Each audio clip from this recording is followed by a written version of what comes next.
Yeah, there it is. There we go. Hello, everybody. You might notice Rick is gone again. He's become so unreliable. Yeah, he's doing all them family things. It's his son's birthday, so he's doing Yeah. a celebration and birthday party and doing all that kind of good stuff. Yeah, he has 3 birthdays a year just so Rick can make us work. Yeah. Anyway, we're recovered from the holidays. Man, it's been a slog to get back to work for me, and it's just I have my zeal for getting things going is it's taking a while to get it back up and running, but hopefully this week. Let's start with the list here. Hey, Tony. It seems like a new name. Are you new today, Tony? Fish Lake, Indiana. There's Rick. Yep. Yeah. Hey, Rick. McPhil 3D. Of course, with the name on that, it might be new or it might be not. But... Yeah, it's hard to tell anymore. What else we got here? Hey, Santa's back. As I said, it's been kind of a slow week. I actually have 3 3D printers to do, and the Alien Cell X1 should arrive. My second one. The first one got seized by customs. Again, second time I've had a laser seized by customs. But this one got through. So they didn't do the right paperwork. That's the problem. But it's there now, so should get it the next day or so. Chris from down under. Oh, hey, good Chris. Day. Who's now welcoming Tony and Santa? Yeah, Happy New Year to everybody. Portland, Oregon. Ordinary Woodworkers back. ABM Marketing. ABM is back. AB Marketing, I guess. What else we got? What's up? Well, we're back to work. Yeah, working on it. He's done his rounds for the other channels. Yep. I'm saying hi. Howdy. What else we got? Kevin, I like how he says "good day." He spells it like he says it.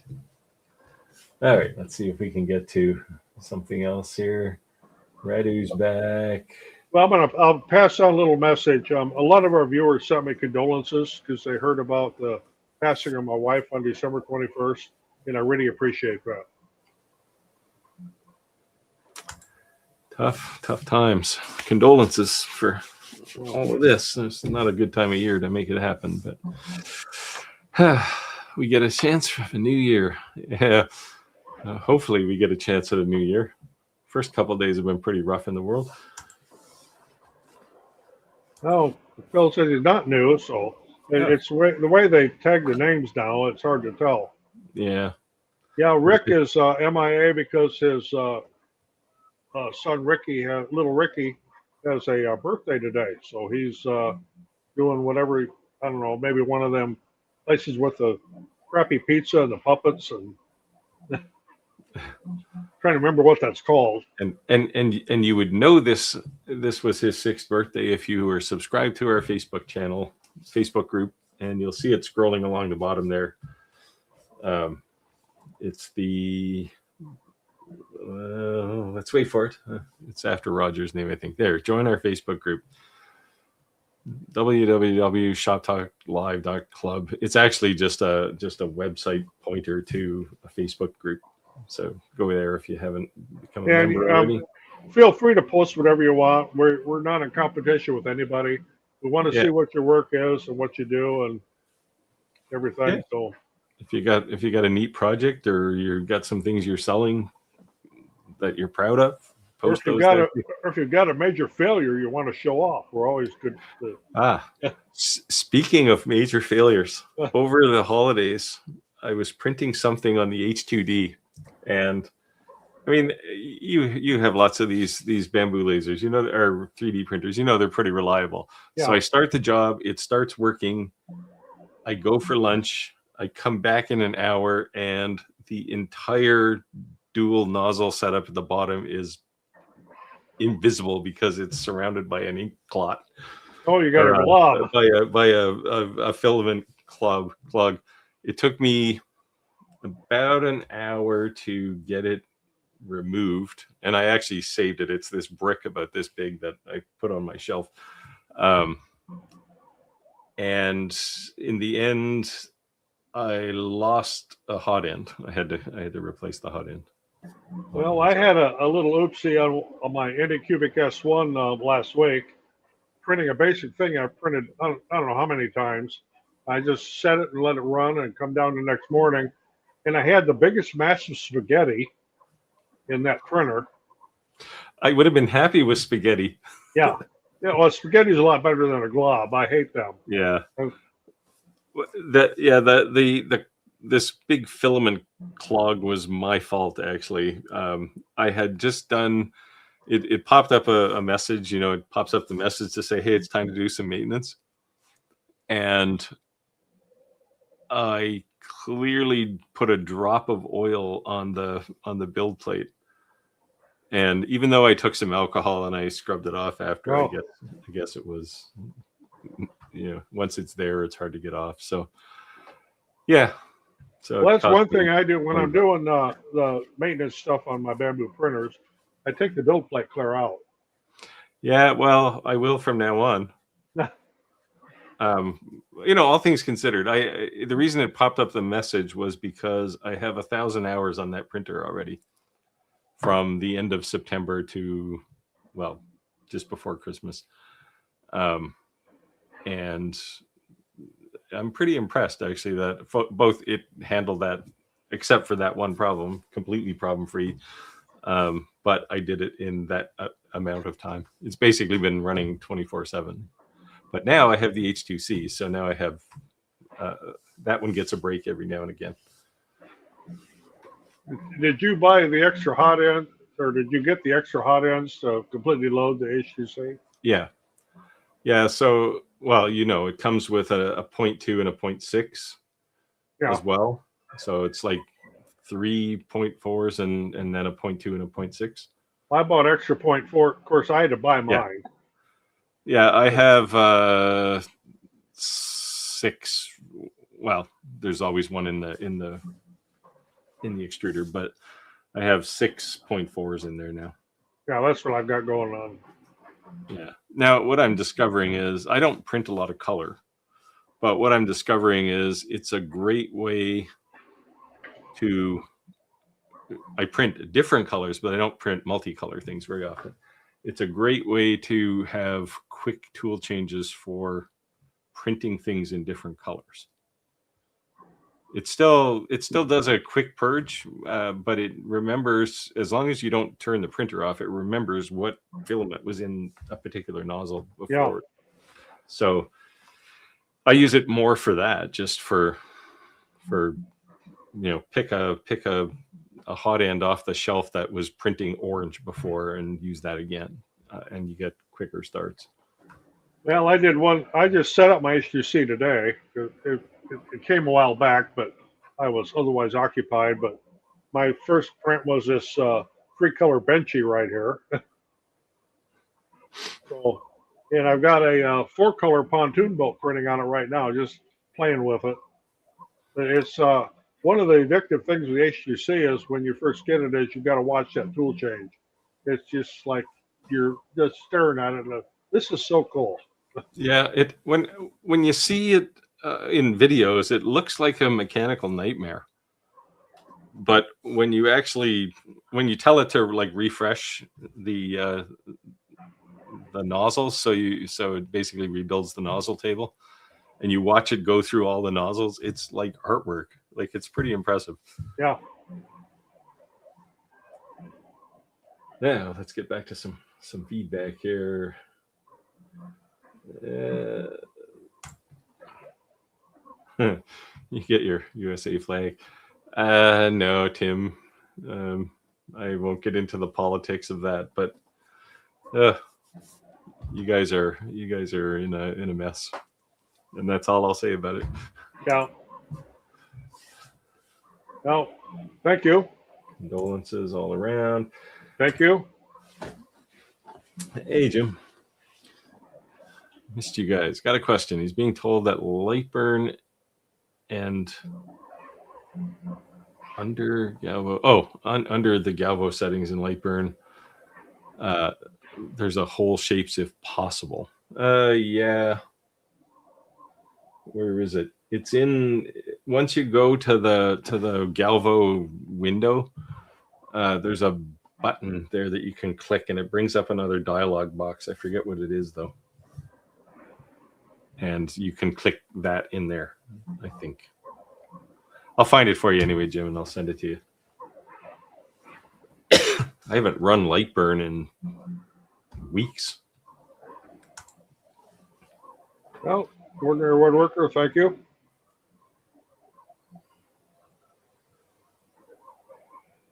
Yeah, Rick's gone to Chuck E. Cheese. Yeah, Chuck E. Cheese. That's probably where Rick's hanging out tonight, having really crappy pizza and warm beer. Sorry, I had to hack out a lung. South Milwaukee. Hey, David. Hey, Velf is here. Chris is saying hi. Oh yes, he is right there. He was the Chuck E. Cheese comment. Yeah, Chuck E. Cheese. The blob of death. Yeah, I looked at it for a long time, and I thought, like, how much of my printer is destroyed by this? I had one it's probably been a month ago now on one of my A1s, and it's still sitting over there just hanging with what's left of the hot. I got to replace the whole extruder on it. I really crapped that one up.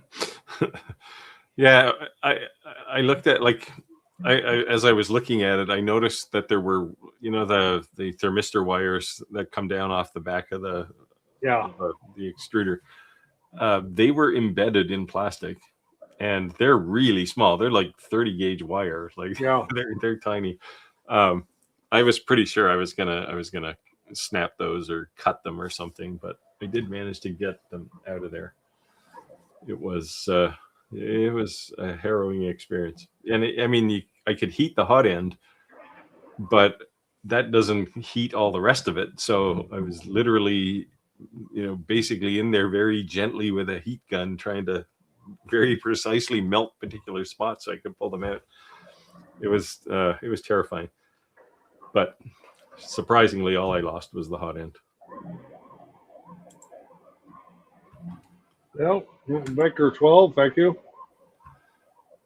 Elf says, I want to be like you guys when I grow up. I don't know what that means, because I'm still growing up, at least, according to people around me. Well, me, I'm an official geezer, so. Yeah, well, I am too, but I still don't know what I want to do when I grow up. Yeah, it's, I think I want to do a video on not using just a single tool, like what it takes to build like a real customer project.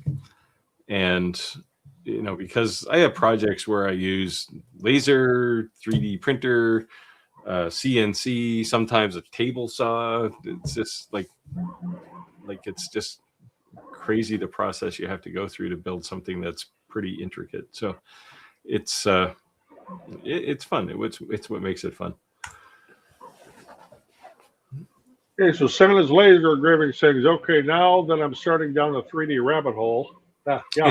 Yeah, I saw a couple of things you did there. Starting my F2 portable journey, first 3D question is the various filaments. What is the moisture absorption for each one out of the dryer? Try to keep your filament under 10%. Yeah.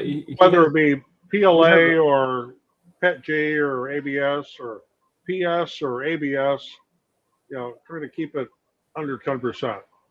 Yeah, I think he has I think it's an Anycubic. I don't know. Does their heat for their AMS tell you what the humidity and all that stuff is? With my new AMS2, I haven't put the humidity gauge up on that one yet. I just set it up No, today. but you have an Anycubic printer, right? Yeah, and I've got it's got the built-in dryer, and I've got Yeah. a It humidity tells you what gauge the on it. humidity is, I assume. Yeah, I keep it, let me look. Okay, the humidity inside the ACE Pro or whatever, the filament feeder is, it says 10%. Because the humidistat won't go any lower than that. Our ambient humidity right now is 28%. 28? Yep. Well, that's pretty dry. Although I noticed in my workshop the other day it was 36. Yeah, we're pretty. I don't know how. Like, I don't know how it gets that, because it's 100% humidity outside. Yeah, we're pretty dry here in the wintertime. Yeah, well, we seem to be, but I mean, it's just been crazy dry. We had a bit of snow, and today it rained and melted it all again. So we're back down to green grass. Well, it was actually it's 46 now. It was up to 54 here today. Yeah, we're supposed to get somewhere up and around that range later in the week, Wednesday or Thursday, or tomorrow. Might be tomorrow or Friday. Yeah, Velphus, I was trying to figure out how to say that without making it sound like I'm calling you old. I am old. Yeah, once you work for the government full time, you're Tim leaving a subtle comment. I might actually have something for you, Tim, coming up. If you want a resin printer, let me know, because I'm working on one of those. And I don't do a lot of resin work, although I've made a couple of interesting things as part of the review I'm working on for that printer. Well, like this saying, I'm young deficient. I got to remember that phrase. I'll use that one when I'm bartending. I'll say, hey, I'm just young deficient, so be patient. So as I'm going through these, of course, if you have actual real questions, feel free to ask those. Laser, CNC, 3D printers, pretty much, how to sharpen a saw blade. I mean, one of us will have some experience on it. Elf, I assume he meant Velf. You're referring to the young guys compared to me. Yeah, I'd like to think I'm still one of the young guys, but the government tells me otherwise. There you go. That typo, the elf typo, makes it look like you work for Santa. Waverly, Iowa. Oh, that's not too far from me. No, he's using another elf. Yeah. I just got a delivery. Jim says, I just got a delivery of paper coasters from Canada. 2 days shipping and 60% less than Amazon. There you go. Yeah. That's because we have all the trees.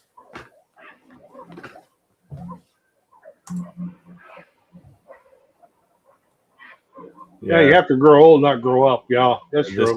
This is the state I'm in. Yeah. Well, David, thank you. Support from the guys. Oops, where'd that go? Trader Skillers Anonymous. How can you be anonymous if you're a Trader Skiller? Good evening, everyone. Better late than never. Hope everyone's doing great.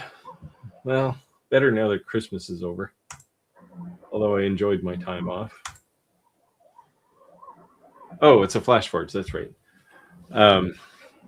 Didn't I hear that FlashForge is going out of business? Or was that just some goofy Facebook rumor?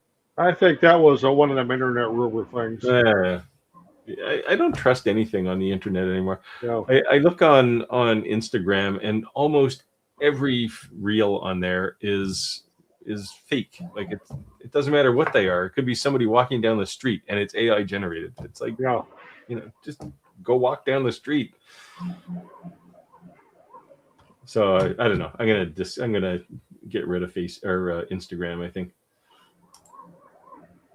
Oh, Skylar. And again, Skylar, thank you so much. for the box you made for my late wife. It was just absolutely beautiful. Very nice gesture, Skylar.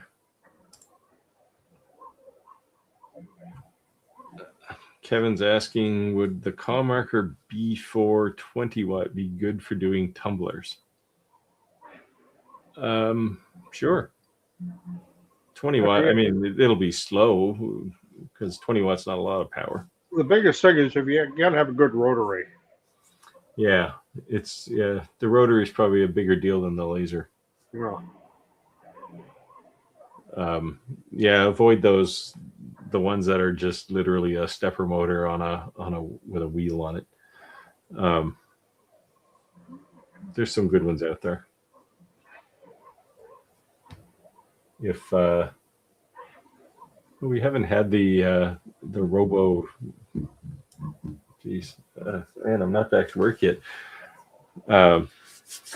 What's that rotary Rotoboss?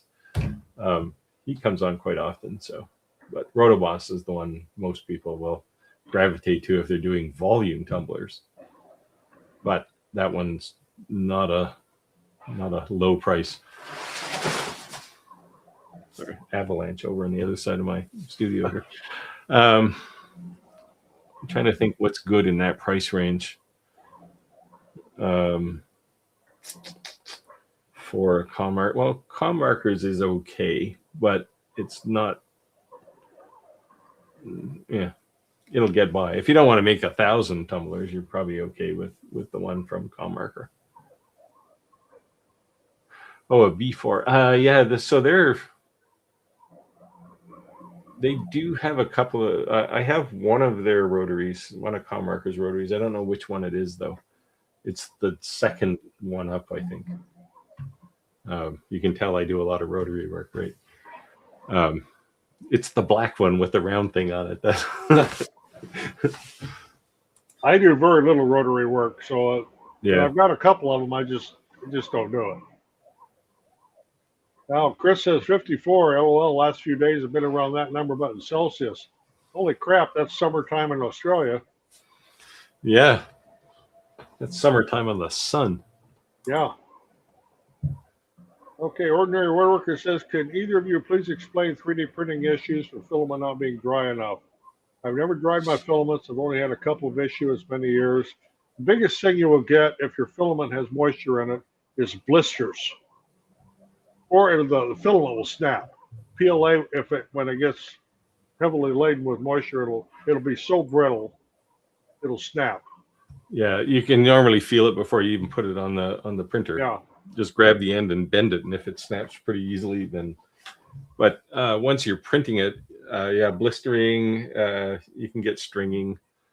Now, if you're printing mostly PLA is not nearly as bad for moisture as say PETG or nylon's really bad. You gotta have nylon really TPU. Dry. Yeah. Like you can stumble through with pretty moist PLA, and it'll still print okay.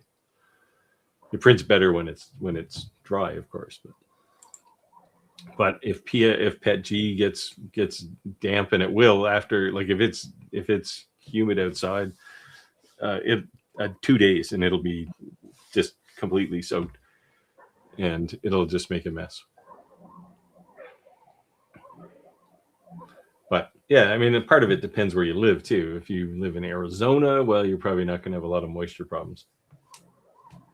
Or if you live down Australia, south, like Gulfport, Mississippi, or something, you're going to have moisture problems. Or if you live in Australia and it's 54 Celsius. Yeah. Your bigger concern is, does the filament melt? You have to put it in a cooler. Oh, I lost where we were. Oh, there we are. Okay. Yeah, too much AI. I don't know. I'm on the fence with AI. I use it for thumbnails and things now. Once in a while, I'll poke an image in for something, but not too much. I don't know. It's driving me crazy. It's just too much. I use it for a few designs, but I don't go overboard with it. Yeah. Chris says, "Good day, Skylar." I'm not sure how well I did. Kevin has an F1. Yeah, that should be fine. Wait, where was the rest of this question here? ComMarker. Oh, he's got an F1.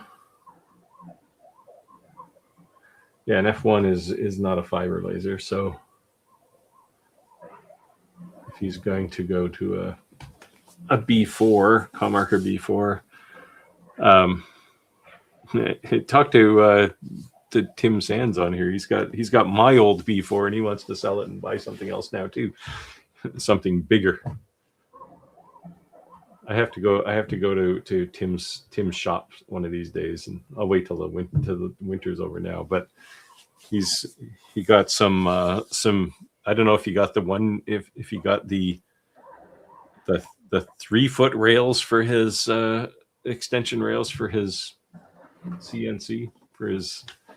He's got a Genmitsu CNC Prober XL. But he was asking me a couple of weeks ago about how big a rails can you get?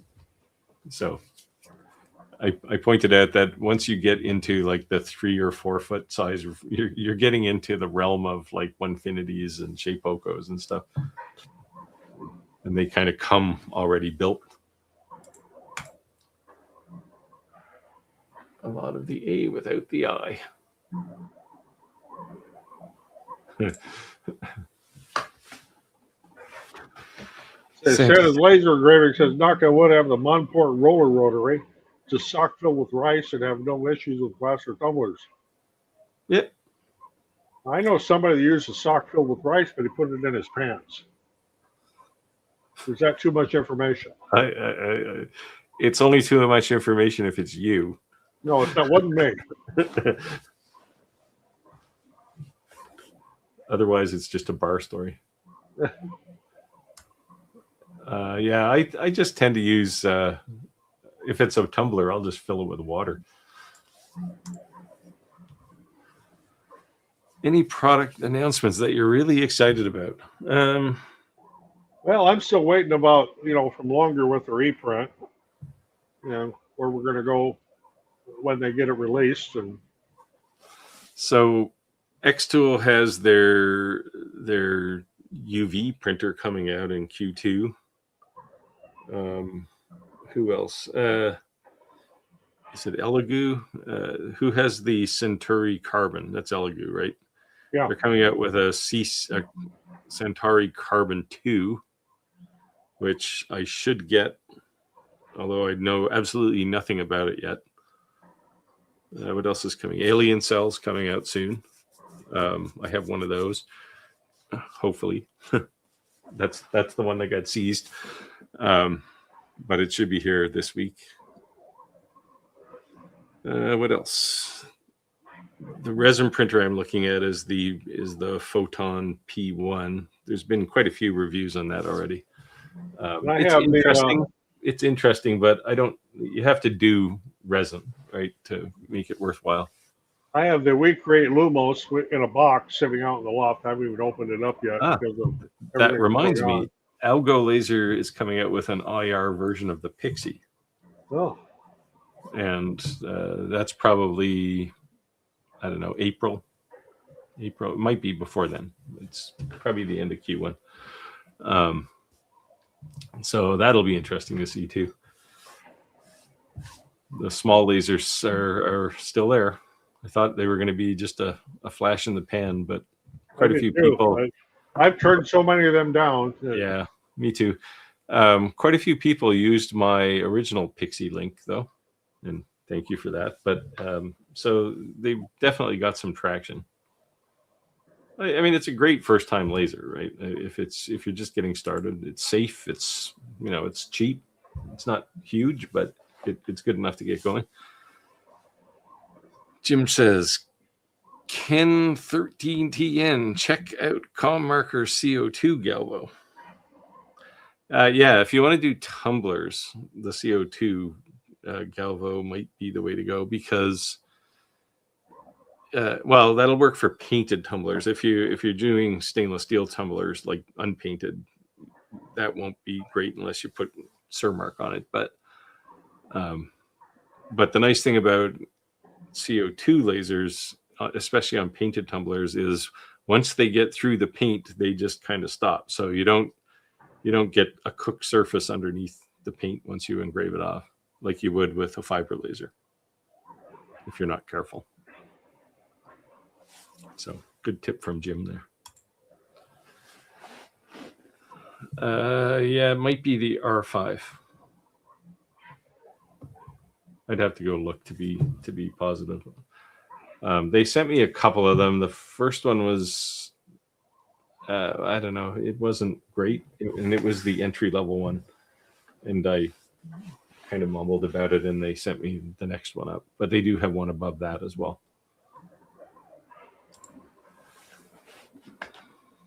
Chris says he has a 4.4 amp stepper on his rotary. Oh. Wow. What are you, like, engraving cars? So when I use different lasers, I have to remember to change the switches. Yeah, that's a challenge. You really need to decide which laser will become the default.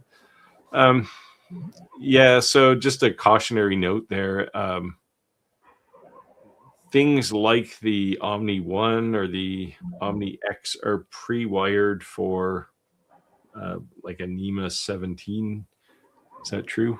Well, they're NEMA 23s, and if you use one of the small rotaries with a NEMA 17 motor on it, they get like super hot, and the lifespan of that thing is going to be pretty short because you're pumping a couple of amps through something that's designed to have 1 amp going through it. ABMs, sending you some condolences there, Roger. Thank you.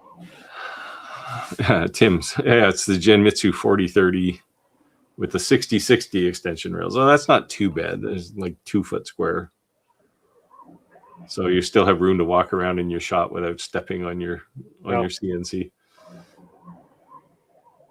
It's looking at air weight mats. Yeah, I've seen these. I want to get. I've been really thinking of building a vacuum table for my CNC, but I think these air weight things. I think they're small though. I want the whole table to be. So I'm still on the blue tape of the. Yeah, that's what I do too.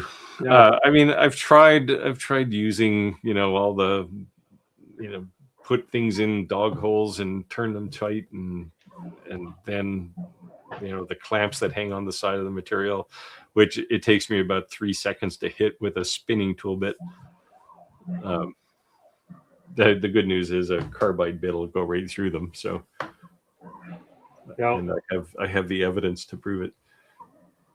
And then there was 2. Yeah, well, Rick will be back when he stops. I'll be back next week.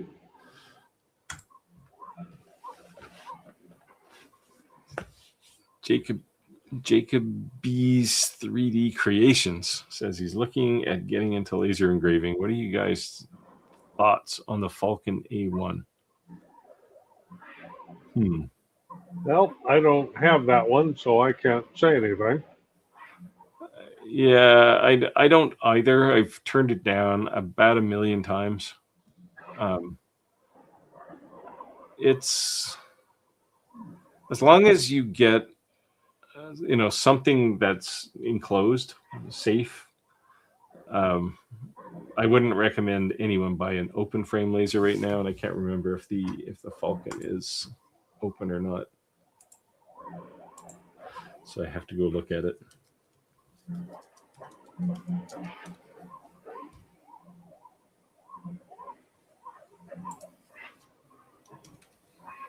It is enclosed. Okay. It should be fine. I mean, there's not a huge difference between the actual mechanics of one diode laser versus another. The laser module itself, the beam spot size could be maybe smaller, but 20 watts are usually pretty small anyway. if you're just getting started, buy whatever, because you're going to end up realizing you bought the wrong thing no matter what you buy, and you're going to buy the right thing the second time. And the reason I say that is because every laser has limits. So you're going to find out that if you want to work primarily with acrylic, once you kind of get your feet under you, you may say, I just want to work with acrylic. Well, a diode laser is not the right laser for that. Or if you want to do deep engraving on metal, a CO2 laser is not going to do that.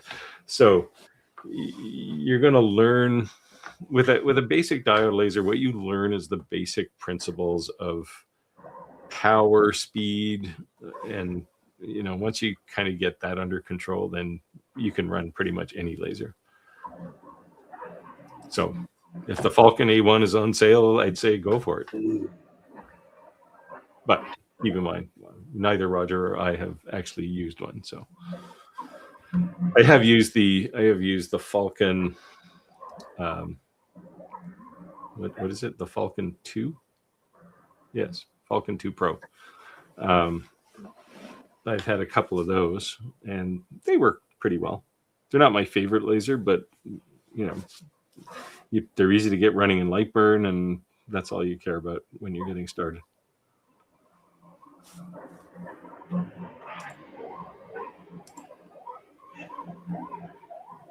Okay, Ordinary Woodworker says in the Portland, Oregon area where it rains a lot. Yes, it does. Makes sense. I've had PLA break on me often and some bed first layer adhesion issues, but no blistering.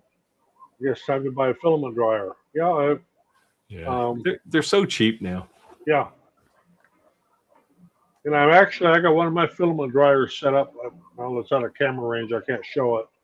But I've got a thing I 3D printed that dries out my desiccant beads in it. Works pretty slick.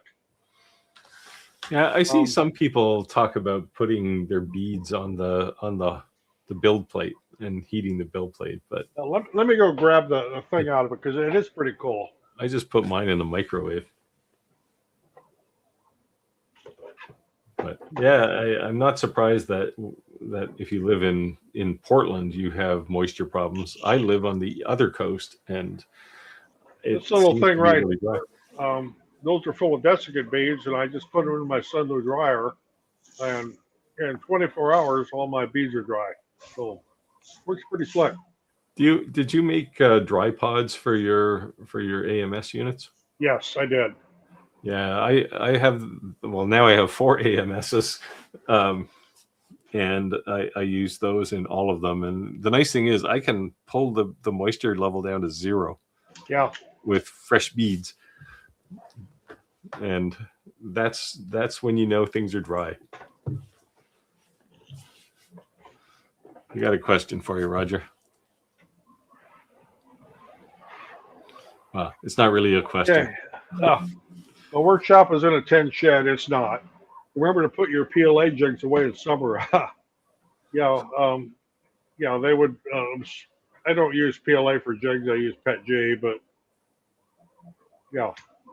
I've been cleaning out. I had a pile of old PLA, well, old filament, mostly PLA, and I pulled one out, and it was almost brand new, and I dried it, and then I tried to print something with it on the H2D, and when I pulled it off the build plate, it was almost like it was plasticine, like it was really soft and squishy, and it shouldn't have been. It should have been hard.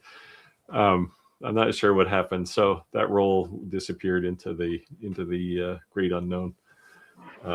Like I was actually worried it was just going to plug up the print head, or the nozzle rather, the hot end. And I just said, nah, it's not worth it for $15 for a roll of filament. I might as well just get a new one. So I dispersed with a whole bunch of old filament. Tony says the easiest way to set up absolute coordinates on a CO2 with steel, not aluminum deck. I wouldn't think they'd make any difference. Yeah.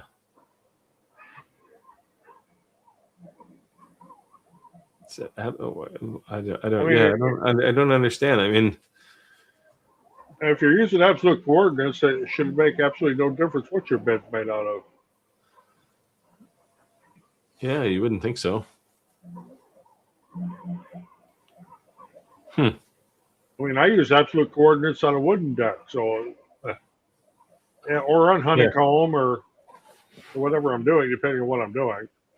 Yeah, I mean, as soon as it homes, I mean, it's more whatever you're using for limit switches or optical switches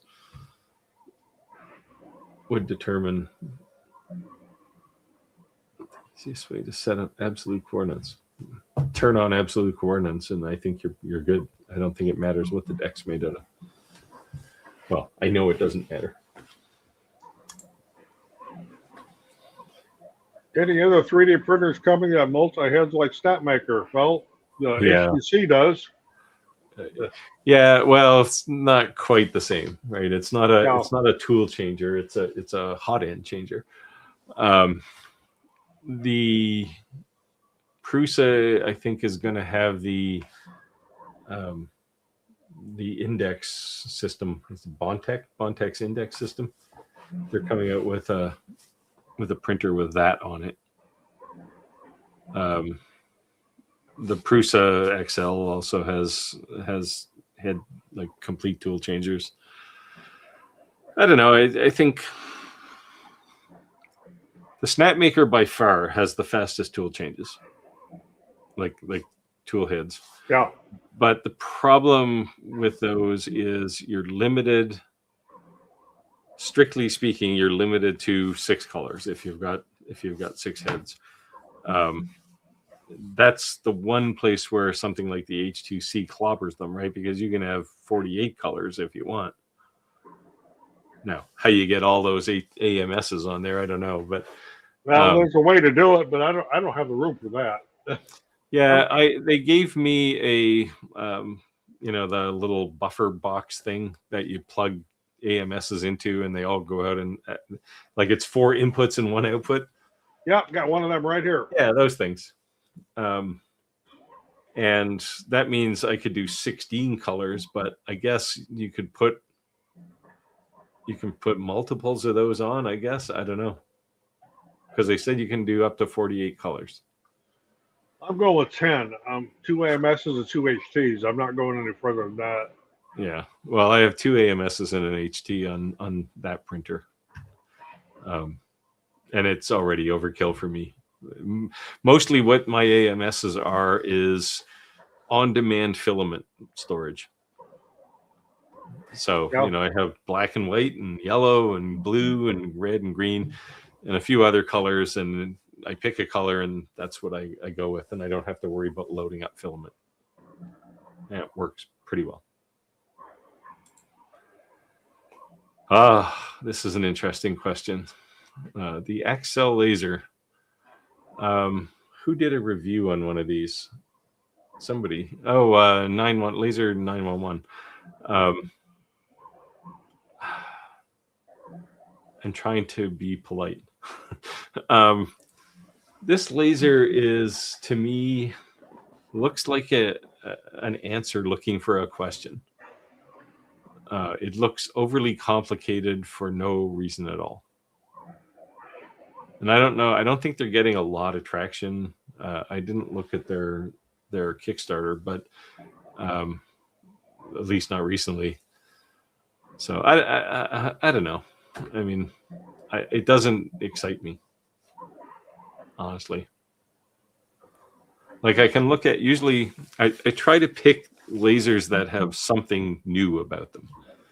And I looked at this one, but it was like, so you have a traditional gantry, and on the end of it, you have a galvo laser. And it's like,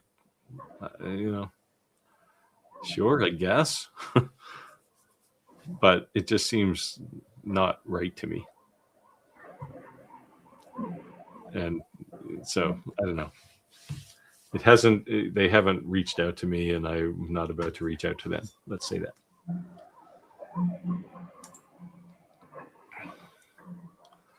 Yeah, the Lumos had a lot of potential. We were excited to try it out, but have been disappointed. Like I say, I haven't taken it out of the box yet. I know it's what the only thing I will say is they're saying it's like MOPA-like. Well, it's not MOPA. It's just an IR Yeah, diode, isn't it? Yeah. yeah. I haven't tried it yet. I'm gonna get it out of the box tomorrow and start playing with it. Yeah. If they mean they have the same wavelength as a MOPA laser, sure, because it's all 1064 nanometers, but I wouldn't call that MOPA-like. MOPA to me means you can do color with the thing. Yeah. And on a piece of metal. Chris is asking Tony, or telling Tony, I make about 2-inch L shapes I put in the corner and use as a reference for absolute referencing. Yeah, I have. So on my big CO2 laser, I have just a red dot that runs through the beam path, and that I use as my home. I do too. Same with mine. Yeah, and I just shove it. I just have it set to go down into the front left corner of the honeycomb, and I calibrate it so it's right in that corner.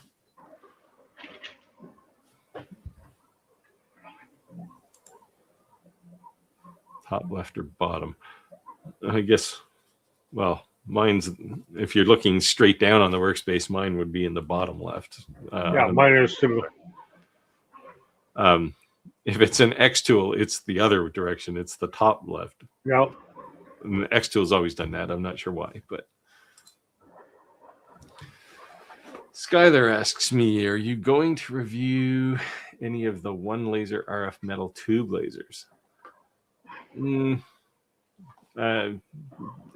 Sure, if they reach out to me. I'm not going to go out of my way. RF lasers are nice for sure. They are cheap.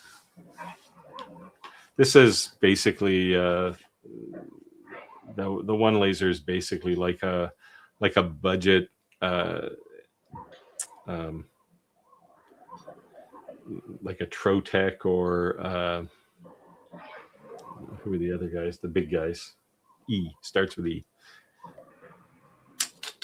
I can't remember. Their lasers are about 35 grand. They sure. I mean, if you're out there, one laser, yeah, give me a call. But I don't know how much traction they're going to get in the home market because they're too expensive for that market. I know Make or Break has, whether he's got shares in them or something, I don't know, but he's the only one who seems to be reviewing them. I don't know, Skylar, are you getting one of those? You're not doing many reviews anymore, so probably not. Chris says, I always worry that if I had a vacuum hold down, I would stuff up and destroy it with bad math. I like the new Edge mini clamps. Yeah, my thing is I still stick with the blue tape and the CA glue. And yep, you don't care if you run over a piece of tape. Yeah, it hardly ever breaks tool bits.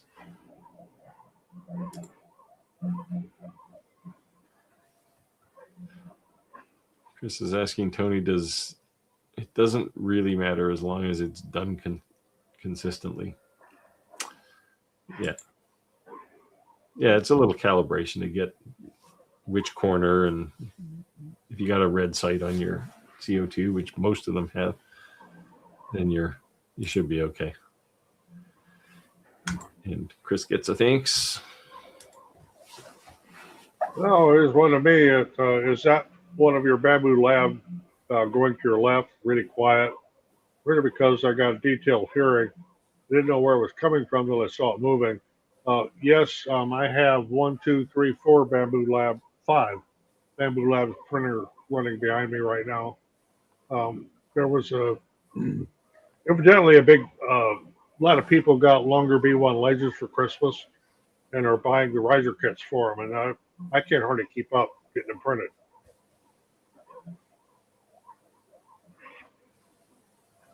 And yes, they are very quiet compared to my old gravity printers. Yeah, one of the things that impresses me when you do the calibration, it does the noise calibration, Yeah. and it starts out noisy, and you can literally hear it get quieter. And when it's happy, you can barely hear the thing moving. Hello from Indiana. Which is encouraging because 3D printers used to be really noisy. Even the fans in the bamboo printers are really quiet. Yeah. Chris is asking, I guess this is related to my clog. Did you have a roll of TPU mixed up with PLA? No, it was PLA. the block that I pulled out of there is like a big piece of concrete. Like, it's hard. It's solid. It's just like a melted. It looks like, something that fell from space. It's just this random knot of a piece of plastic. Just the dimensions. I guess that's related to Chris's thing. Steel honeycomb. Yeah, I have steel honeycomb. Most CO2 lasers do.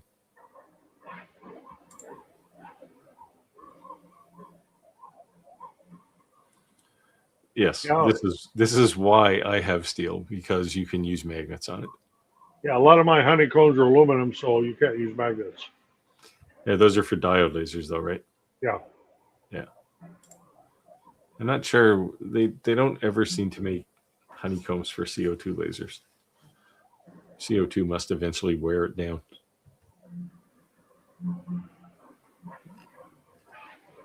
Let me see where we are here. Oh, wait, I have to go back one. Tony's calibration right now is a framing square. I have used a framing square, but once I got things square, it wasn't too bad. I assume, Tony, you're talking about if you're in the lower left corner, so 0, 0, and you just move the x-axis, is it still on the edge of the honeycomb at the other end? Short answer is it probably doesn't matter a whole lot, as long as it's not out on the frame. But I don't know. I don't ever, I mean, I use absolute positioning, but I never get really that close to the corner. I'm not afraid to waste a little material to avoid uncomfortable engraving or cutting. Spectrum of Reality is saying I use stainless under my honeycomb, as I do too, instead of wood for a wasteboard. No waste that way, and only small fires if something catches. Yeah, that's true.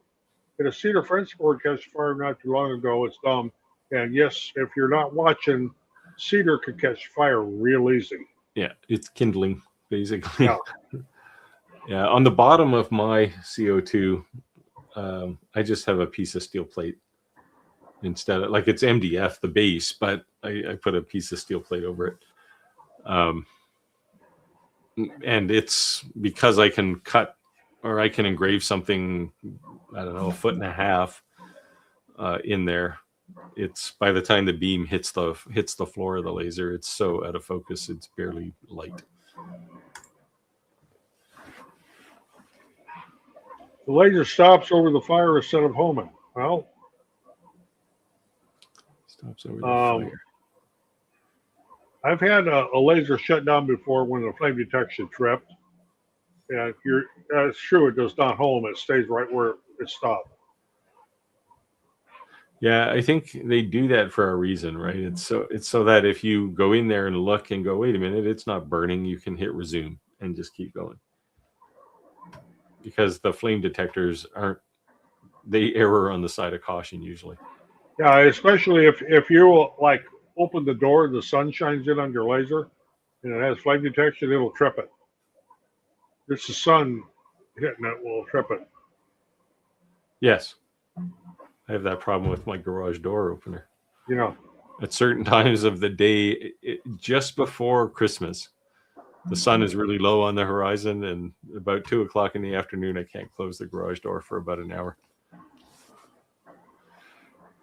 Chris says, I think the XL laser is trying to solve everyone's problem, but makes it harder if you're not having any problems.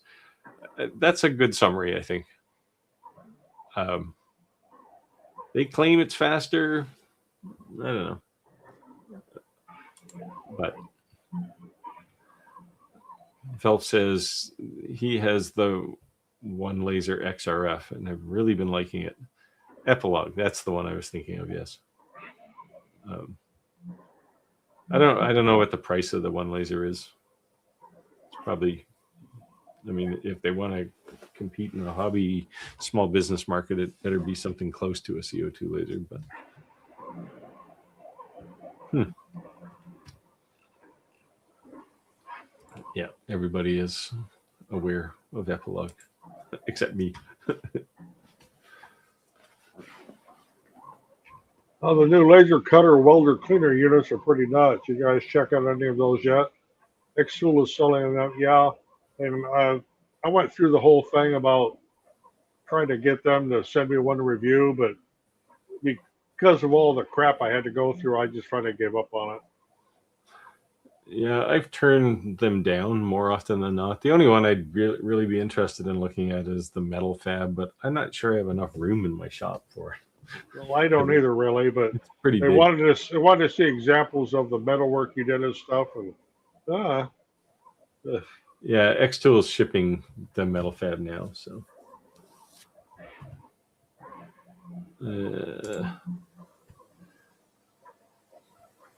Xtool P2. It's honeycomb that came with it. You got a honeycomb with your P2? I still have the aluminum rails that are about an inch apart, which means anything you cut that's small is down in the junk tray at the bottom, and you have to go sift through it. I would like to get a honeycomb for it, but yeah, most of the things I cut don't qualify as too small.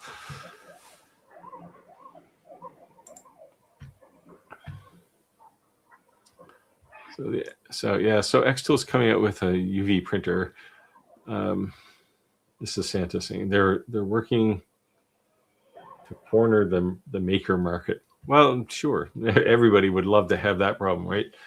Do you think it's going to kill other companies or create more competition? Well, the UV printer market is going to get interesting this year because in addition to UV Make, we have Longer. Pro Colored is coming out with one. Xtool, probably a couple of others. So pretty soon these things will be too cheap to. They'll be household appliances just like the lasers are. Yeah. The very brief thing I've seen on the Xtool, it looks okay. It looks impressive, but they all look impressive when you start playing with UV printing. The question is how quickly can they get to market?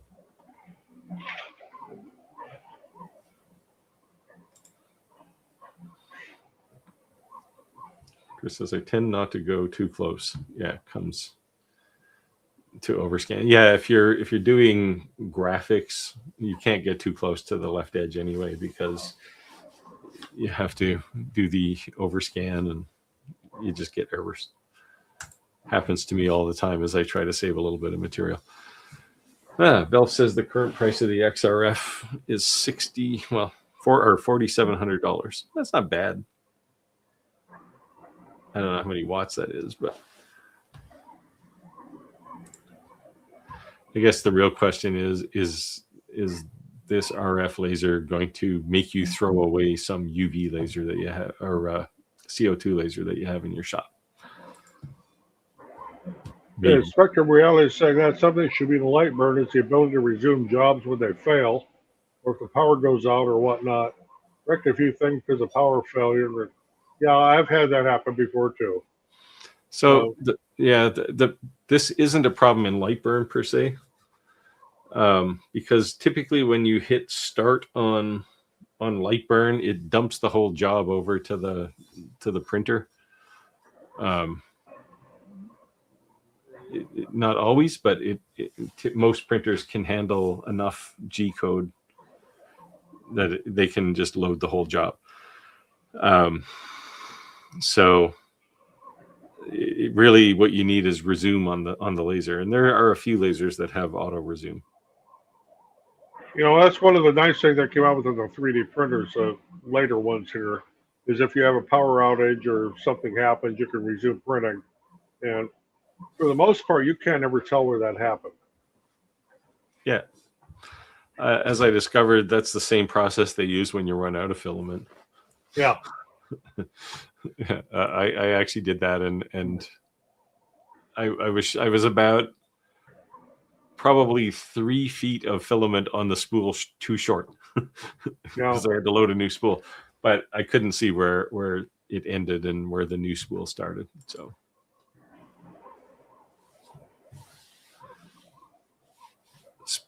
Chris says Spectrum of Reality, you can in preview scroll to restart to the restart point and start from there. Yeah, but odds are really good that the laser will already have the whole thing in memory. So the problem I have with trying to restart things on a laser with your power outage and doing that is it doesn't always come out exactly where it's supposed to. Yeah. Tim says he got his E1 rotary today, and the laminator's on the way. Still no printer though. My printer, just before we came online here, my printer, which is over in my shop, sent me a message and said it was something happened to it. So hopefully it's not oozing ink all over the floor in my shop. He told me to restart it.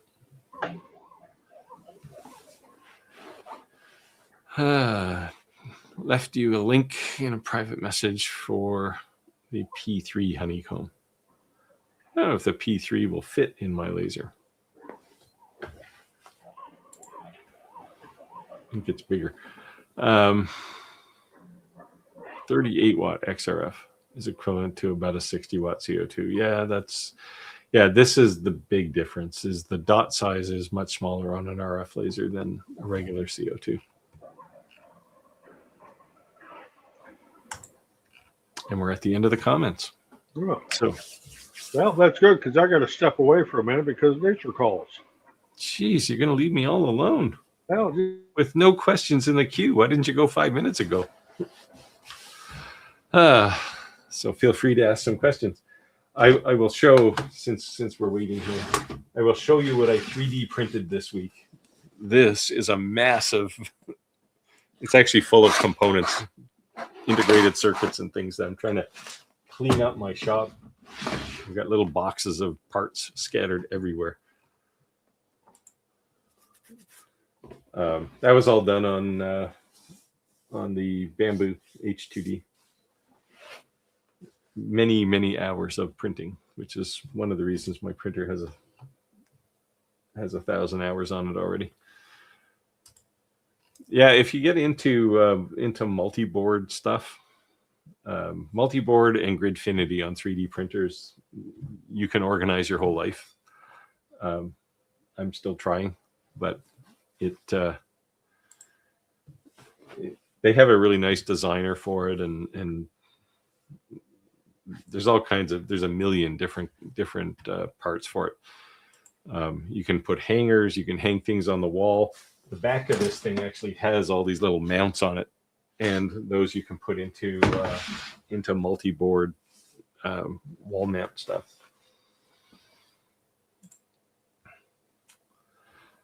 A 75-inch monitor has arrived. This is Chris. Now I can replace 4 monitors. Have you thought about when you want to maximize a window, Chris? This is one of the reasons why I never got rid of my separate monitors and got one of those big curved things, because when you maximize a window, it takes up the whole monitor instead of, right now I can maximize 2 different applications on 2 different monitors. But 75 inches is nice for people like me who are visually impaired as we get older.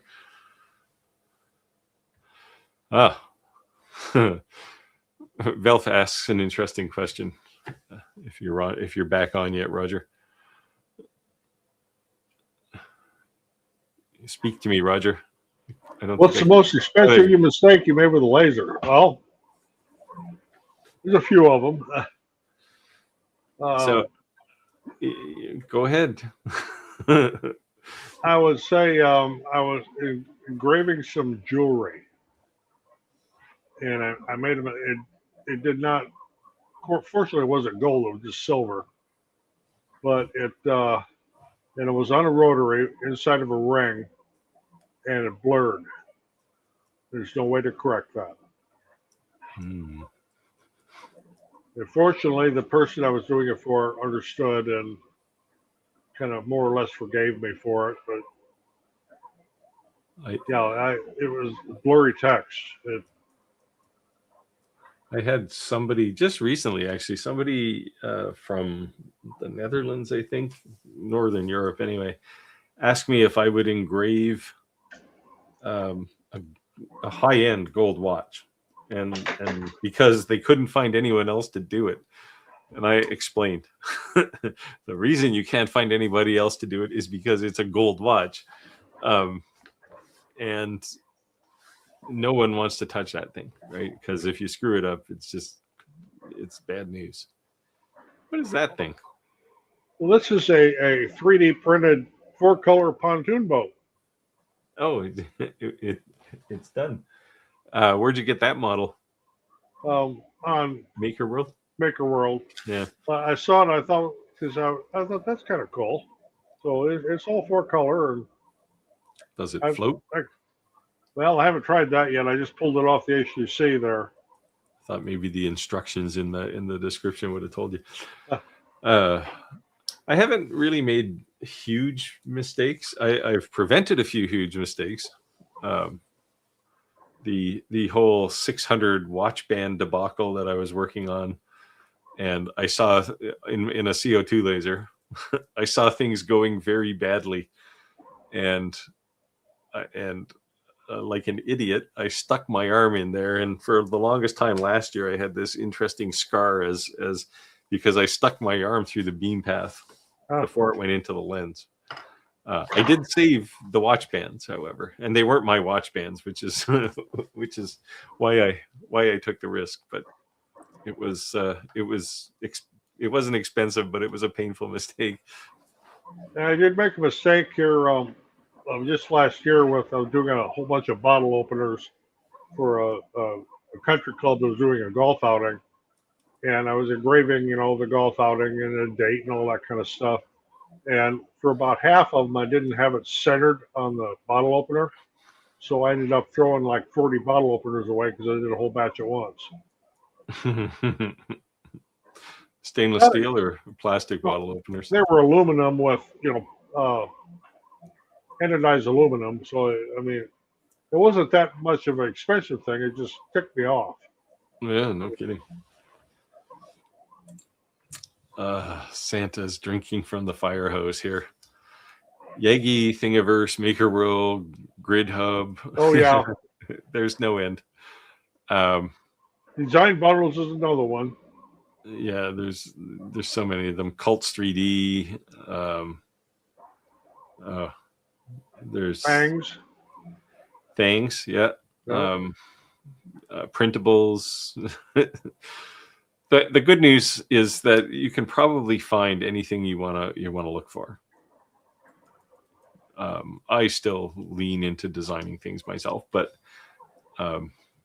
for some stuff like those dry boxes for AMSs, I'm not going to go design that. It's too much work. No, not when they're already there. Right? What was I going to do? Oh, I needed a new handle for my snow shovel, so I was going to design one. And I went to Maker World, and there was I searched for shovel handle, and there was 500 of them. So, I'm not going to design one of these. So I just picked the first one that would fit my shovel handle and printed it. Works well, but it took away some of my fun.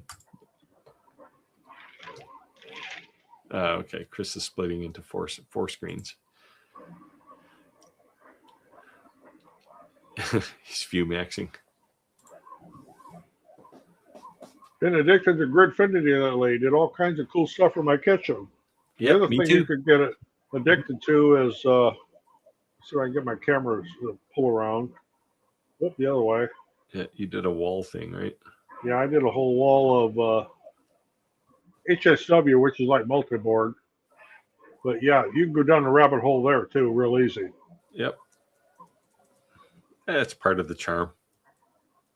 Well, the other thing I did was printed a filament rack. If I can get this zoomed out. So I can put all my filament on a rack here. And that's just, it's all 3D printed with 1/2-inch conduit, hold the filament things up. That worked real well.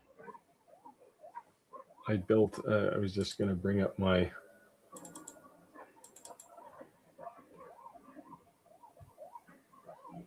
printer carts here. Let me show you these. These are the ones I was going to, well, I'll send the design to Rick because he's got an H2D as well. Is that sharing? Yeah, okay. So I don't know how to turn off all these windows, but there's actually 2 racks here, and you can see in the one on the left, there's more of this orange drawer stuff, the multi-board. Yeah. I built this. The one on the left is the new one with it has my H2D in it, but I built that one because I wanted to put my AMSs side by side. The other one, there's actually an AMS above the one on the right. So there's 2 of them, but the drawers underneath hold, I don't know, about 20. They each hold at least 12 spools. So, and on the right, I think there are only 8 spools in each drawer, but that's where I store stuff. If I have more spools than that, which I almost did today, when a big order came in, I'll just store them on a shelf someplace. Yeah, I don't know how to stop sharing anymore. Oh, this is crazy. Geez, we might have to look at. Oh, here it is. Okay. They keep shuffling things around here on Streamyard. Well, my filament all goes on a shelf above me here, and it is. I mean, it's way down the wall. There's a lot of it. Yeah, I had the FedEx guy dropped off a box today of, I don't know, about 20 rolls of filament. He was grunting the whole way over to my shop door, so I kind of felt bad. But sorry, David, I did skip your question. What are the good reasons not to get a used FlashForge?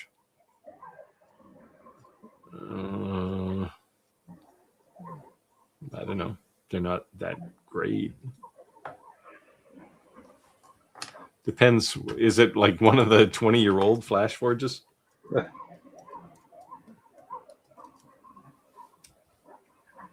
I was just going to go and see what they have. Oh, well, if it's an 80X5 or an 85X.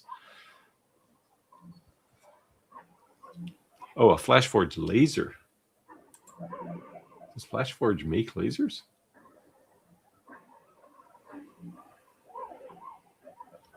No. Oh, look at that. They do. No, they don't. Google corrected FlashForge laser when I set it up and turned it to Glowforge laser. Surely that's what you meant. If the answer is Glowforge, don't buy a Glowforge laser, new or used.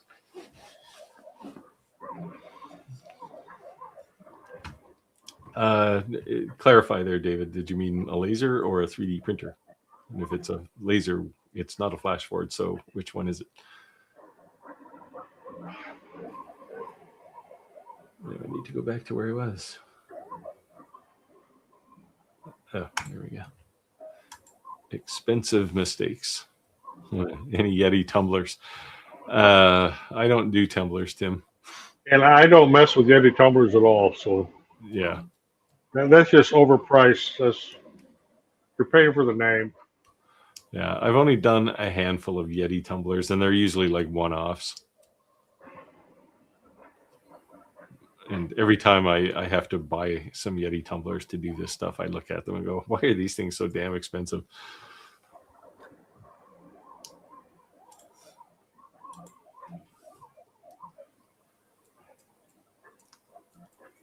Yeah, it's almost overload with so many. Santa. Gold jewelry. Chris is saying gold jewelry, but customers sign a waiver before I start. Yeah. Yeah, you'd have to do something like that, because you screw it up and they're going to go, well, this belonged to my great grandparents and you've messed it up. It's like, well, I can't replace that, right? That's one of the things with the Lumos I have, that when I got it from Upgrxades, they asked me if I could show something done in gold. I says, unless you got some gold bullion laying around, you want me to engrave it? I don't have any. Yeah, just say I didn't see that gold bar in the sample box, but by all means, send it along. No.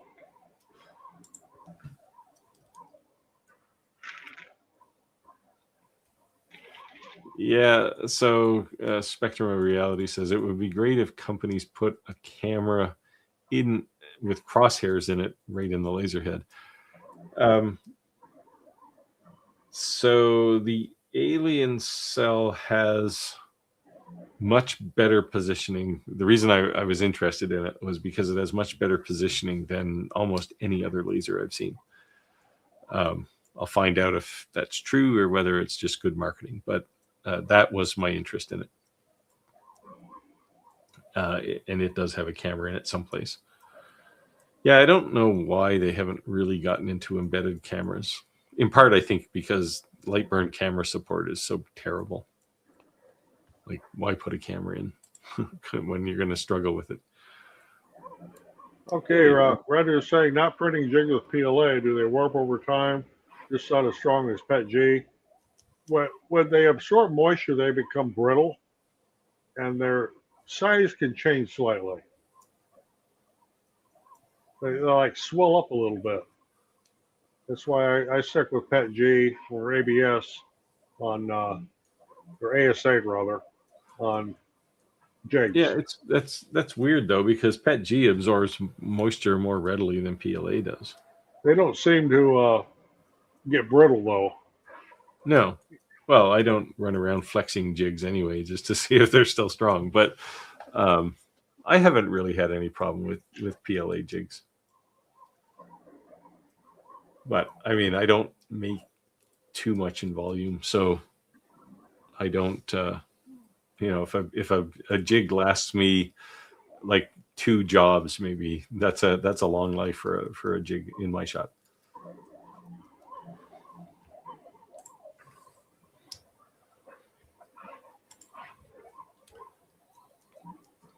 Chris says, Rado, PLA was just warping due to being in a tin shed. Worked fine all spring and all winter and spring. Yeah, when you get into the summertime, you get higher humidity and you get moisture in that, you can get all kinds of problems. PLA.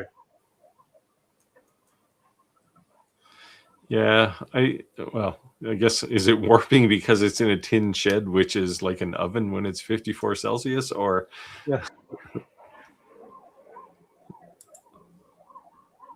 Oh, so they come and say, nice rack. Somebody has to say it. Thanks. Yeah. So Santa's laser printing. So with the rack you showed, I see where people put their filament in a plastic container. Any reason to do that, or just rack them up like you do and then dry before use? I just rack them up and throw them in the dryer before I use them. Yeah, I tend to be in more of a rush because it's going to take 4 or 5 hours to dry it, right?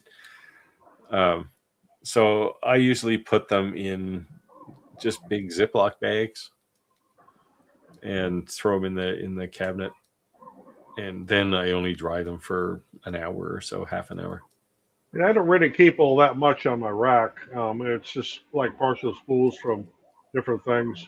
But you know, most of the filament I have is full spools, and they're still sealed in the factory boxes and bags with the desiccant and everything. Of course, that doesn't mean they're perfectly dry, but they're pretty good. Yeah. Yeah, they tend. So I put a couple in my AMS today, and the humidity in there within 20 minutes jumped from 0 to about 13%. So they're definitely not dry. Yeah. But they're good enough. Well, great. Just have to head out. Great stream. Yeah. As always, guys, thank you for watching. Thanks for coming out, Bill. 1 kilogram bar would be nice. Yeah, you need a good big sample to make sure that you get the thing engraving properly. And hopefully like there's some gold engraver who really wants something done. Keep the tip. Apparently there's 3D printers now that print carbon fiber. Yes, there are. Yes, they do. Yes, they do. I had one in that photo. There was one sitting on the floor just to the right of those, the Fiber Seeker 3,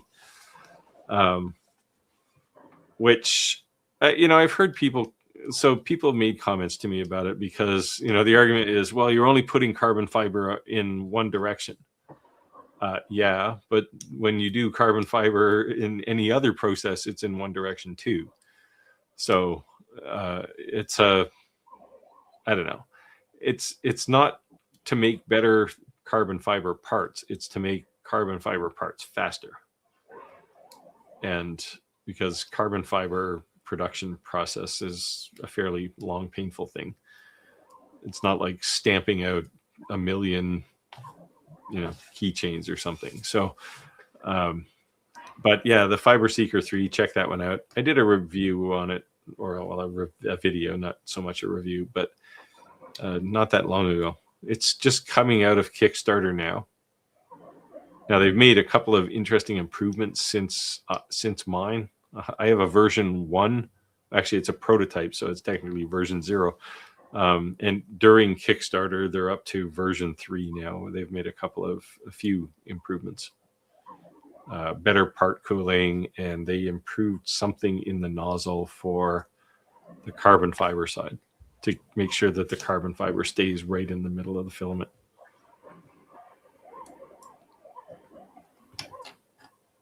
It's only a matter of time, though, before there's others. Yeah, so Chris is saying racking in the open rules depend on controlled environment. Because I'm in the basement of our house with my print farm, it is controlled down here. In the wintertime, the humidity is extremely low. And in the summertime, it's air conditioned, so the humidity is still kept reasonable.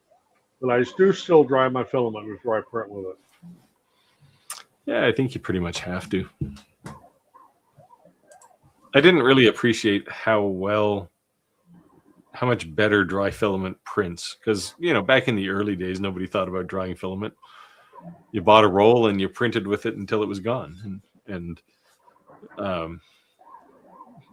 you worried about the stringing, you just blamed the printer for that, right? But now it's when you dry things, there's so much better on any printer, not even necessarily like a bamboo. Especially if you're doing something in vase mode and your PLA, for example, isn't dry, you get these little blister bubbles that'll pop.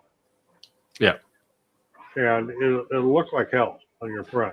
Yeah, I've seen those in nylon. Oh yeah, like nylon is brutal. Like it literally boils in the nozzle, right?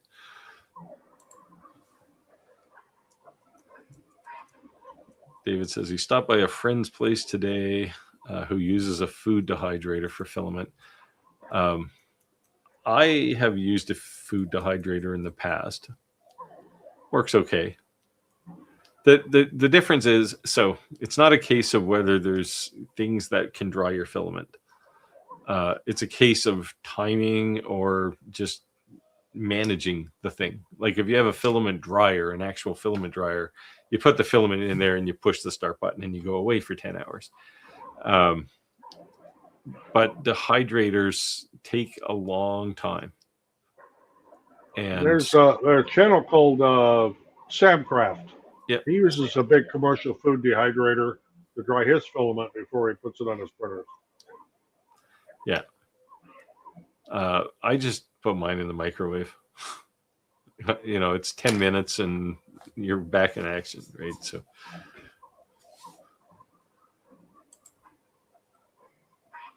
but you know, lots of people use dehydrators. If anyone wants one, I got one sitting in my loft, the one I used to use.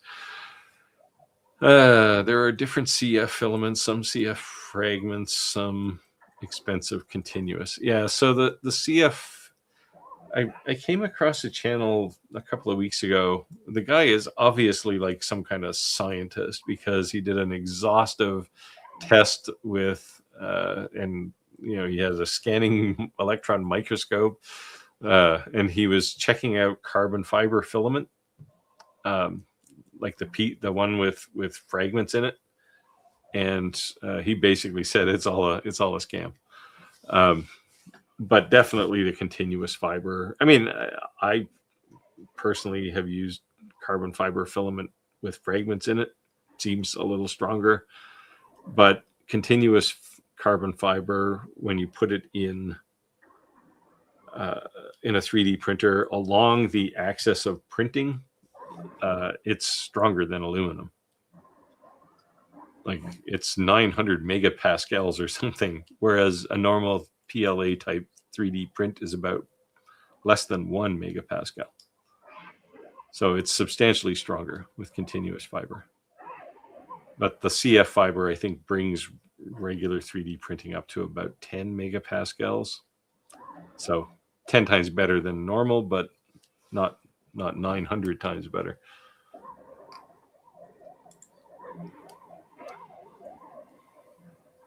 Would a welding rod box work for drying filament? If you control the temperature, yes.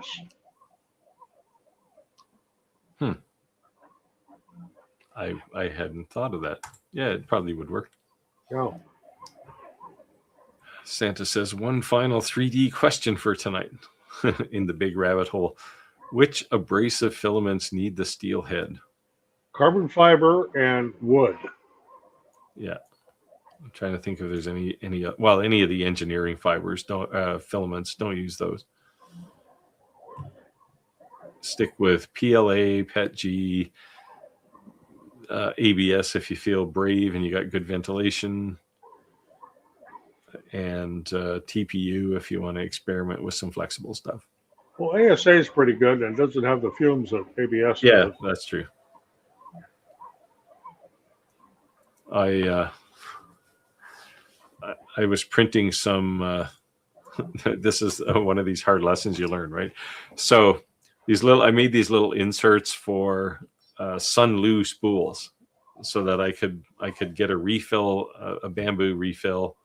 Well, no, I could use Sunlu filament, but I could put the bamboo RFID tag in it, and they just kind of pressure fit into the hole in the center of the Sunlu spool. But when you run it through a drying cycle a couple of times, the printed with PLA, it develops memory, and the things eventually fall out because they just have shrunk down at some point. They just don't have any spring in them. They're tension, right? I should have brought one of those to show. And I print those with ABS now because ABS doesn't develop memory when you heat it a bit. But ASA is probably even better than ABS for that. I should buy a roll of ABS ASA for that.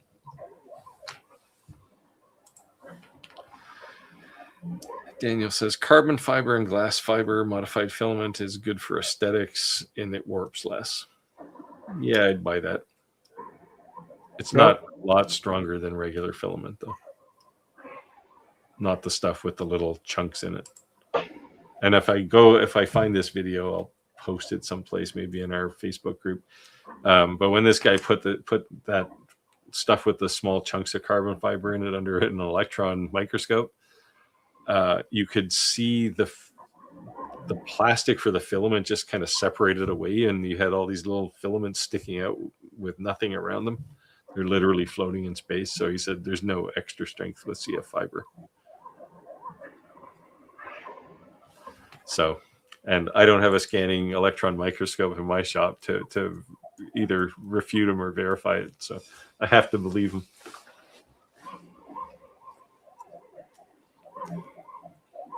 Oh, here's one Canadian related.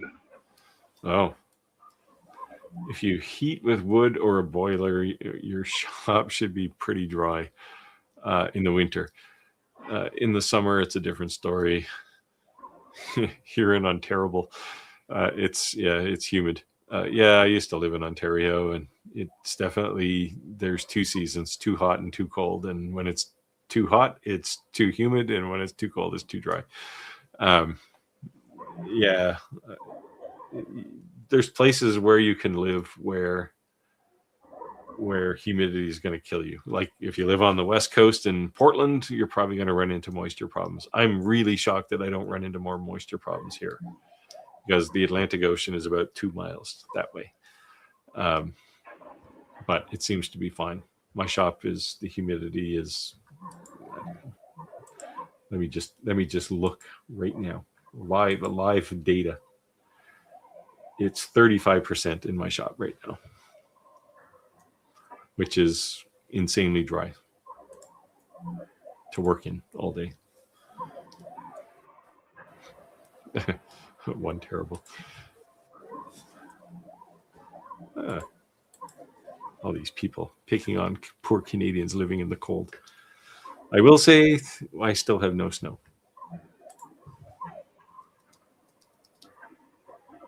I've heard that Dave is saying, I've heard that PLA Tough is as good as Pet G. Is that true? Who handles it? I've used PLA Tough and PLA Plus. I don't think it is quite as tough as Pet G. Yeah, I don't. That's my opinion anyway. Yeah, I don't think it is. Pet G, it never gets brittle. And it doesn't develop a whole lot of memory if it's flexed a bit.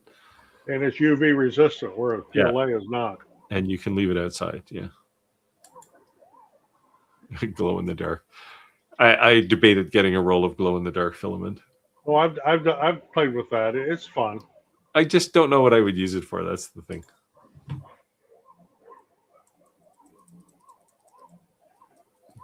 Yeah. Yeah, you want to get like, what's the what's the standard hot end in a bamboo? It's like stainless steel. Yeah, it's a hardened stainless steel. Yeah, I think the ones in the H2C are tungsten.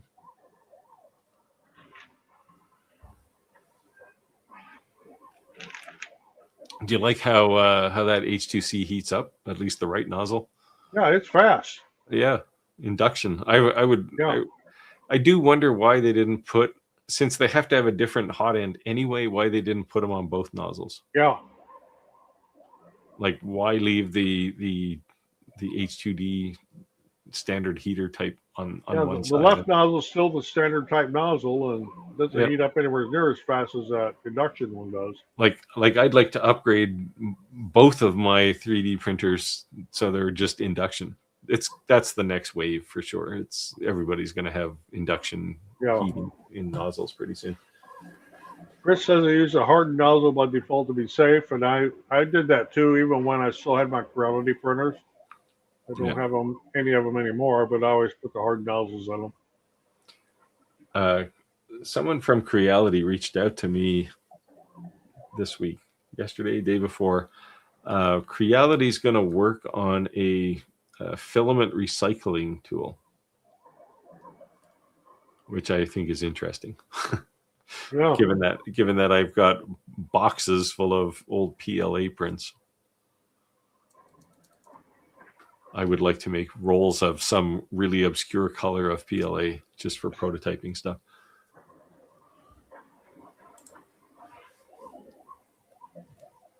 Yeah. My DTF printer was always a problem. I literally, every time I walked by my DTF printer, I hit the head cleaning button on it until somebody came along and said, "Hey, I want a DTF printer." It's like, here, take this one. Yeah, I don't know all these automatic ones like the longer and the pro colored, the new pro colored ones. The X Tool apparel printer. I don't know how they handle like a dry environment outside of the printer. I haven't heard. Well, I guess you have one, Tim. Is it dry in your shop? And does your apparel printer seize up? I don't have a DTF. I've got a sublimation printer. No, but Tim does. Oh, he was asking that question about the or making that statement about the DTF printer. now Chris said he's lucky. He's got his humidity is 15 to 25% year round. Yeah, yeah. You're dying for a glass of water. No, I thought like Chris, you said you lived in Perth or somewhere, right? I thought it was pretty temperate there. glow in the dark frisbees. Yeah, I could do that, but then I'd have to throw them. I don't have a dog big enough for a frisbee.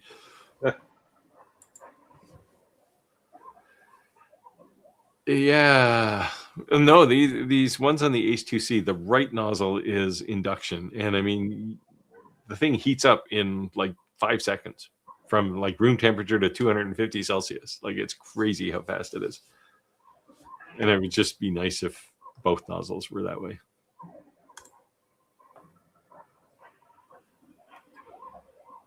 Yes, this is the one. I built the thing is the name of the guy's channel. 3D printing's biggest scam. Yeah, it's a good video. The guy, like I said, the guy's like a PhD of something. He's clearly a science dude because he's got access to all kinds of equipment that would be the envy of anybody. And to answer the second part of the question is with glow in the dark filament, you do not need a hard nozzle. It's just PLA.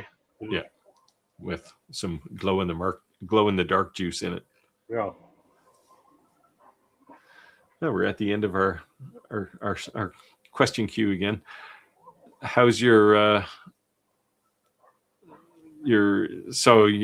were you printing anything so after your pontoon boat? Did you start another job on your H2C? No, I haven't. It's just sitting there right now. I'll start a new one before I go to bed tonight. I've got all these risers to make, and yeah, while you were gone, I showed the growing stack of multi-board bins that I've been building. I had in this closet right here, there's like mountains of electronic components, switches, a million different kinds of integrated circuits. And I got tired of them all in little boxes because I couldn't find anything. So I printed a bunch of multi-board bins, and I spent all morning yesterday sorting out chips and putting them in little bins. But it's definitely going to make my closet a whole lot neater. It's glow in the dark. Glow in the dark powder. I don't know. Is that true? I don't know. I run them through brass nozzles. This is back when I was still running Creality printers, and yeah, they've had glow in the dark filament long before they had steel nozzles. I never had any problem with it. Old printers, usually something died anyway before too long, and you had to replace hot ends. So you probably didn't notice. If I was the same distance north of Perth instead of south, the average humidity would be 15 to 40. The luck of geography. Oh, so you're on the fringe. You're close to the desert then. There. This is the answer I was looking for. The X-Tool apparel printer requires the room to be 50 to 80% humidity. And yes, if it goes below 40%, you get issues. Had to buy the WA evaporative humidifier to get the shop to 50. Without it, it's around 35. Yeah, so you get the same problem I have. I was because I got like lumber stored in my shop too, and if I make anything with it at 35% and give it to somebody, the first week, the thing is going to explode because it's going to absorb water and everything will be under pressure, right? So I have to get the humidity up. Maybe the new stuff changed. This is the glow in the dark filament. But Airy one, glow in the dark from a few years back, blew through a brass nozzle on my Ender 3 with a 200 gram print. Huh. Well, it could be. Like I said, I never had any problem with it. I've run a few brass nozzles for so I think I was using filament from Tech Bears. But yeah, mist humidifier. Like, it's not bad in my house. Like in my studio right now, it's 52%, but the rest of the house is 61%. The advantages of home automation, I have like environmental controls in all the rooms, so I can see, because I have very imbalanced heating and humidity in my house. hey, ABM's asking, do you guys know anything about leather crafting with real leather? I've done that. Yeah. Or anything about real leather? I've done it, and I've done a lot of embossing and stamping and playing around and lacing and stuff with leather over the years. What I don't like to do is cut leather on a laser. Yeah, well, so I was going to show you. So this, and you probably can't see it, but is a keychain. But on the edge of this, it looks like it was cut with a knife. That was done with the X-Tool UV laser. No smell. Oh. But any other laser, yeah, when you start cutting leather, keep a bucket close to your laser because you're going to need it, because it smells really bad. Yeah. Like it's gut-wrenching. It's not just the smell of cooking meat, it's the smell of rotten cooking meat. But yeah, I mean, with a UV laser, working with leather's fine. With a diode laser or a CO2 laser, not so much. You need incredible ventilation, otherwise it's gonna make you sick.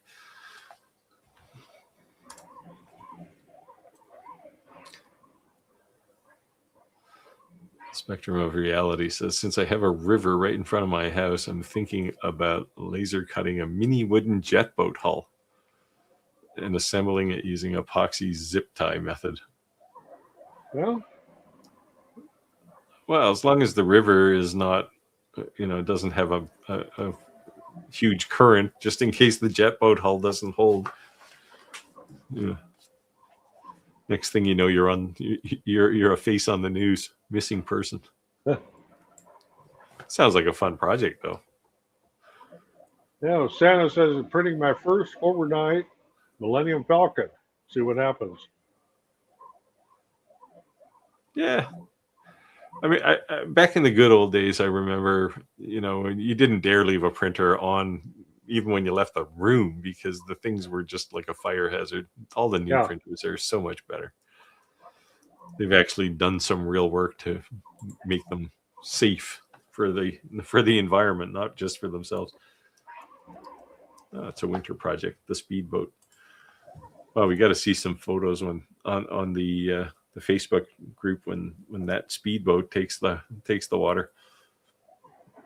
Yeah, Chris has the formula right. Heat plus leather equals gas mask. Yeah, it's nasty. Yeah, it can be pretty nauseous. Oh, those leatherettes stink too. Well, this is what I call pleather. The problem is with leatherette, a lot of it's vinyl, and when you cut or engrave that, it releases chlorine gas, which is not only deadly for you to breathe, it'll corrode absolutely everything on your laser. Yeah, if you're using leatherette, make sure it's laser safe. Yeah. So not PVC. As I tell people, the C in PVC is chlorine. Yeah. It's not good. Now, polyvinyl chlorine. Now, again, you can engrave PVC with a UV laser without endangering yourself or the laser.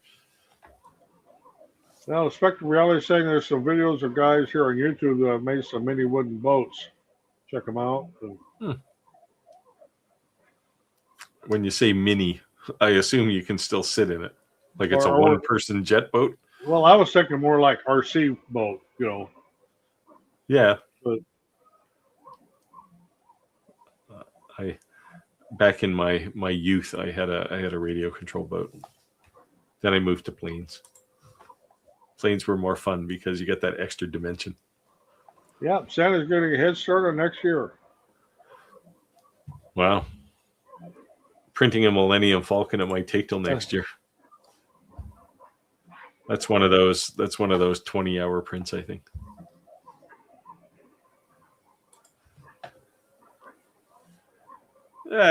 We don't censor our Facebook group. I mean, try to keep it polite, but I've been banned so many times they want me to scan my face. Yes. This is the prove you're a person. Well, if I wasn't a person, I wouldn't be emitting profanity. Oh, one person boats, huh? I don't know. Well, you don't need a big motor if it's only one person. 8 foot long. It sounds like more of a job for a table saw than a laser or a 3D And it printer. doesn't sound like something I'd want to take out of the Mississippi River here. No, you see, that's one of those rivers where you definitely don't want to put an unknown craft. No. Because, they'll never find your body in the mud.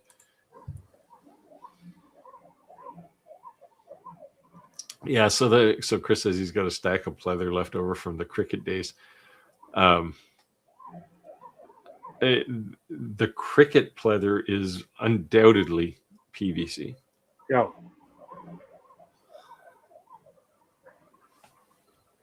Yeah, my cricket's still sitting over there, but I haven't. It hasn't been plugged in for like a year.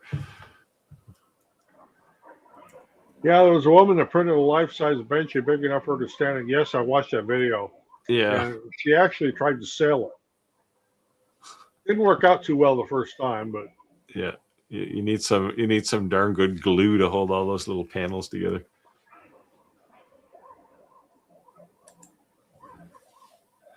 Yeah, you should use a Sea-Doo engine, or just use the Sea-Doo and not worry about building your own boat.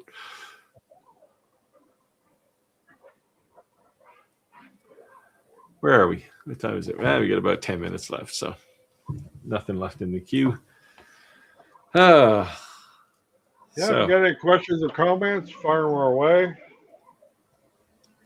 So Jim Hamilton, who's on here, he asked me an interesting question the other day about how we all came together on this channel. I don't know. I told him my story was pretty boring. I just got an email from Rick saying, "Hey, do you want to do a live stream?" And I thought he was a lunatic at first because you get all these crazy things in email quite often. And then I thought about it for a couple of days, and I said yes. That's the same with me. I thought, who the hell is this? I didn't know if maybe you had a more compelling story than mine, but no. Yeah, it was. There was really nothing there other than, I'm dumb enough to try this, and and off we went.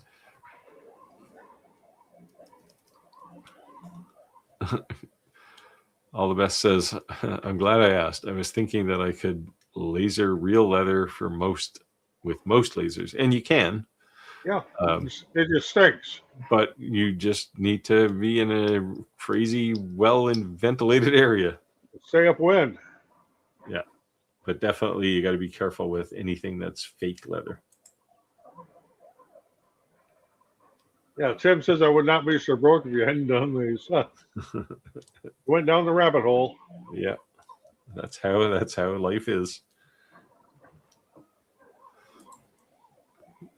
Spectral Reality says, I appreciate you guys and what you do here, man. Straight up. Well, thank you.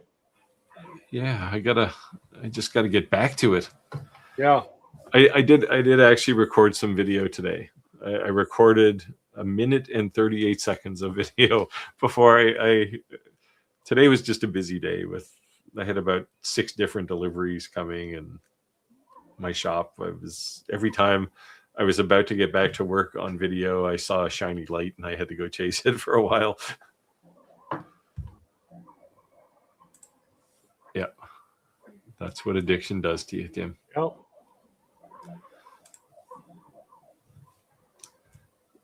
You know, the first one is free, and after that, yeah, we name the price.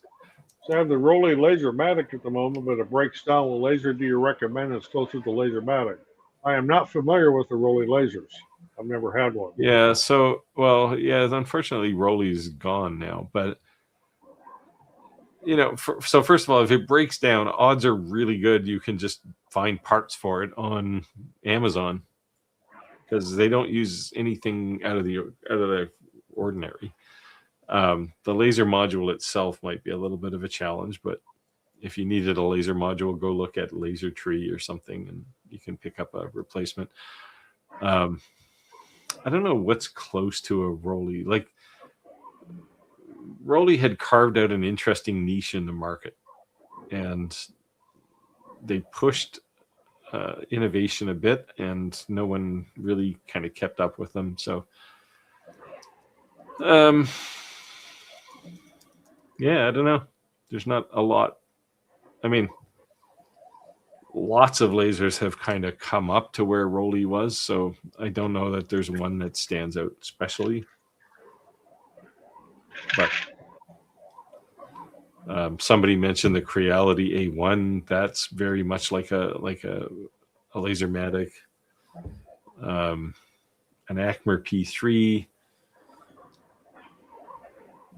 You know, if you got, you know, a little more budget, maybe an X-Tool S1. There's anything with an enclosure, you're probably okay.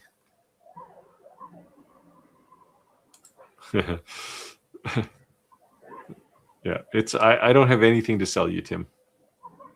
You're welcome to come for a free coffee, and I won't sell you anything.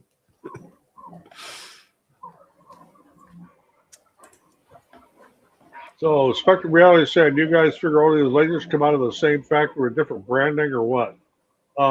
Some of the, I will say, what I will call generic lasers, they're probably all coming out of the same factory in Shenzhen.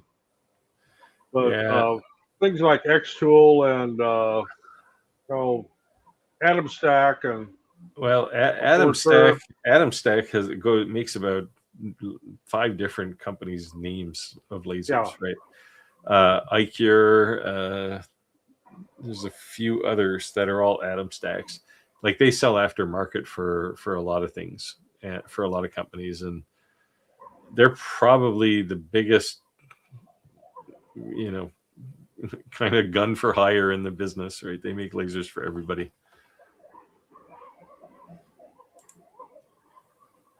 A lot of third-party parts. Yeah. Rolly tended to use more open source stuff, so you can buy a lot of the parts for those on Amazon. Probably everything but the laser module itself. So Santa's saying, getting out here for the night. Great show. Appreciate all the info. Thanks Glad for you coming joined in. us. Yep.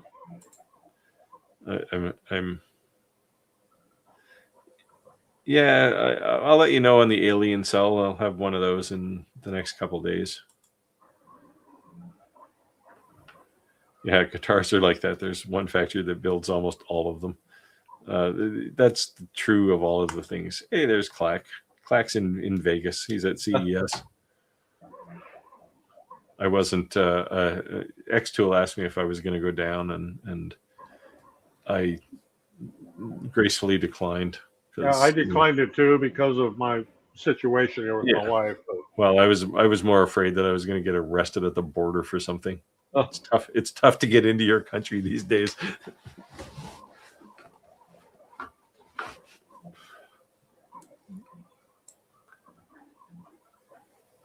This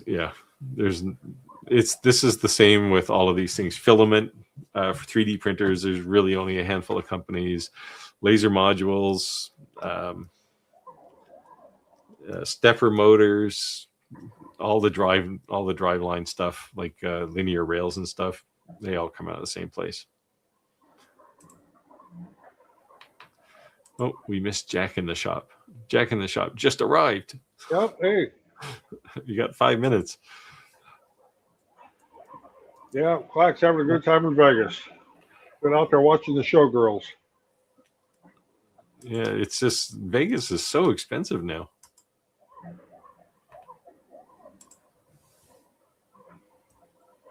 Oh, Clack says he came on his own. Spending real money. Yeah, X-Tool sent me an invitation, and because of my situation, I had to turn it down. Yeah, well, in different times I would have went down, but it's just not a good time these days. Yeah, not me, Steve. This is Vintori. And Clack, say hi to him for us. Yeah, they scan your face, take your fingerprints, and to enter the U.S. They were talking about putting some kind of a visa entry fee of like $15,000 or some crazy thing. It's like, yeah, you know, there's a lot of nice places in the U.S., but I'm not willing to pay $15,000 for any of them.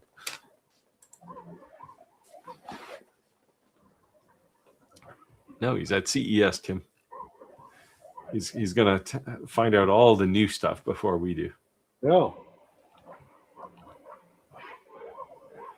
Clack, if you get a chance, go talk to the X-Tool guys about their new UV printer if you haven't seen it already. They have two of them out on the floor. One of them I think is just an empty shell, and then they have one in the back room where you can, by invitation only, you can go in there and have a look at it and get something printed on it.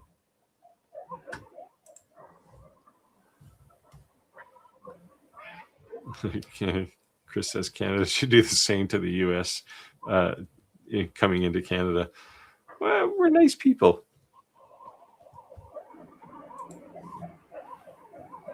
Yeah, Claxy's already have been there since Saturday. Wow. Yeah, taking the whole weekend. Yeah, that's probably from our industry perspective. That's probably the only real interesting thing there.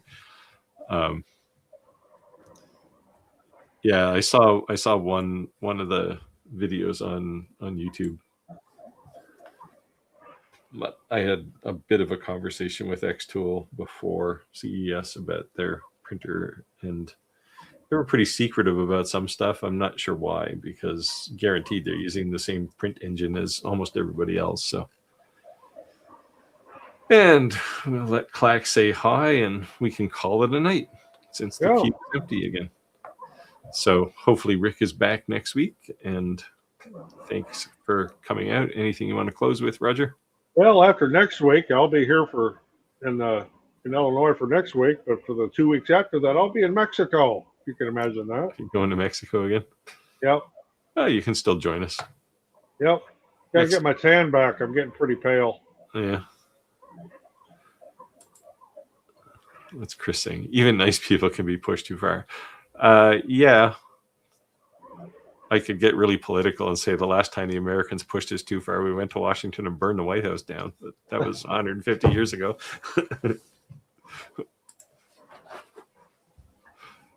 All right.